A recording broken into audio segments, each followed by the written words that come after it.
प्रदेश कार्य समिति की बैठक और इस बैठक में बीजेपी के आला नेताओं ने शिकस्त से सीख की सलाह दी। पार्टी अध्यक्ष जेपी नड्डा ने कांग्रेस पर करारा वार किया। बोले, लोकतंत्र की हत्या करने वाले आज अपने को संविधान का रक्षक बता रहे हैं। उन्होंने दो टूक कहा कि विपक्षी साजिश कामयाब होने वाली नहीं और देश जानता है कि बीजेपी ही भविष्य की पार्टी है। यूपी के सीएम योगी आदित्यनाथ ने माना कि पार्टी को अति आत्मविश्वास का खामियाजा भुगतना पड़ा। बैठक में हार की समीक्षा के साथ साथ आगे की तैयारियों पर विस्तार से चर्चा हुई है।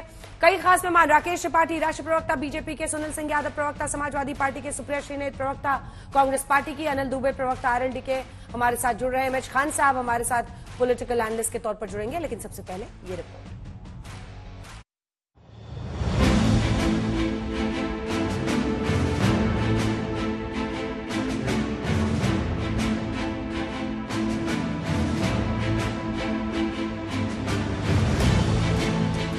लोकसभा के चुनावी नतीजों पर मंथन के बाद जब लखनऊ में बीजेपी के बड़े नेता भविष्य की रणनीति पर चिंतन के लिए एकजुट हुए, तो यूपी कार्य समिति की बैठक में 2024 के परिणाम का असर भी दिखा। कारणों का विश्लेषण हुआ और 27 और 29 के लिए आगे वाली रणनीति की दिशा का दर्शन भी हुआ। भारतीय जनता पार्टी भविष्य की पार्टी है। ये भविष्य हमारे हाथों में है। इसको संभाल करके चलना ये हमारी जिम्मेवारी है। जो भी राजनीतिक दल है, अगर वो कहीं सक्षम है नॉर्थ ईस्ट में, तो मध्य भारत में शून्य है।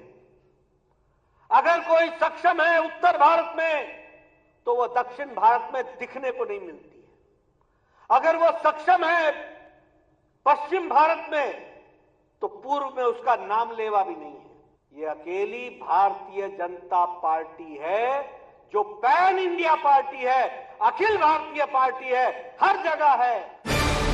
लोकसभा के चुनावी नतीजों के बाद से यूपी के सियासी गलियारों में हलचल है। कार्य समिति की बैठक में तय हुआ कि कई सीटों पर हार की वजहों को ध्यान में रखते हुए काम किया जाएगा। साथ ही चुनावी अभियान में जिस तरह से विपक्षी दलों ने प्रचार का एजेंडा चलाया, उसी अंदाज में विरोधियों को जवाब दिया जाएगा।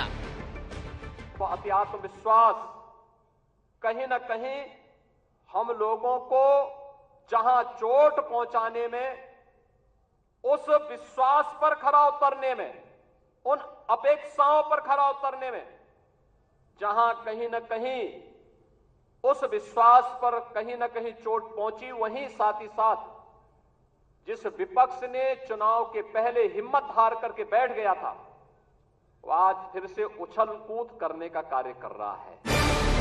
संकेत यही है कि यूपी में बीजेपी 2024 के चुनावों के नतीजों को पीछे छोड़कर अब नए सिरे से जमीनी लड़ाई लड़ने को तैयार है और इस तैयारी के दम से उसे विधानसभा के उपचुनाव में 10 सीटों पर जीत का भरोसा है। कोई कारण नहीं 10 की 10 उपचुनाव फिर से भारतीय जनता पार्टी अपने पक्ष में करने में सफल हो, लेकिन इसके लिए आज से जुड़ना पड़ेगा, लगना पड़ेगा। एक एक कार्यकर्ता को अपना अभियान मान करके फिर इस अभियान के साथ जुटना पड़ेगा।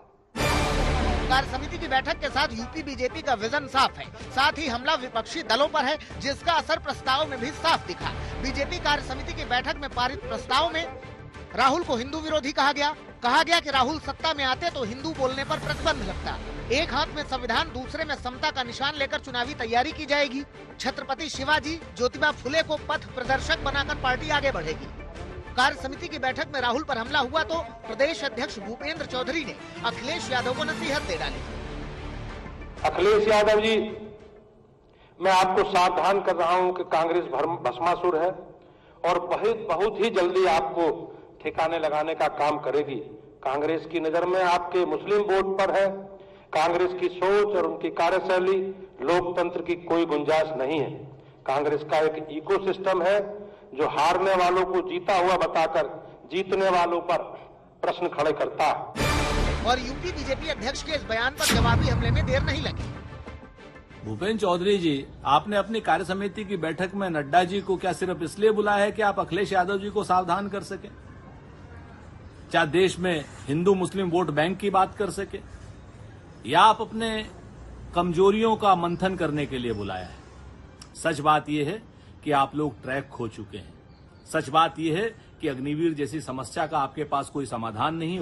जिस बैठक में भारतीय जनता पार्टी को चिंतन करना है कि कैसे हारे, कैसे उत्तर प्रदेश में आधी से भी कम सीट रह गई, कैसे जनता ने नकारने का काम किया, भारतीय जनता पार्टी के नेता वो भारतीय जनता पार्टी की सरकार पे ही भ्रष्टाचार के आरोप लगा रहे हैं। भारतीय जनता पार्टी के विधायक वो भारतीय जनता पार्टी की हार की भविष्यवाणी कर रहे हैं। चिंता भारतीय जनता पार्टी को अपनी करनी चाहिए थी, लेकिन भारतीय जनता पार्टी की मीटिंग में भूपेंद्र चौधरी जी वो समाजवादी पार्टी को सलाह दे रहे हैं। समाजवादी पार्टी को भारतीय जनता पार्टी की किसी सलाह की आवश्यकता नहीं है। आने वाले समय में यूपी में 10 सीटों पर उपचुनाव होने हैं। लोकसभा चुनाव के नतीजों के बाद ये चुनाव बीजेपी के लिए भी बेहद अहम है। बैठक के बाद बीजेपी का जमीनी प्लान तैयार है और विपक्षी दल फिर से नए सियासी घमासान के लिए भी तैयार हैं। लखनऊ से समर्थ श्रीवास्तव के साथ आज तक ब्यूरो।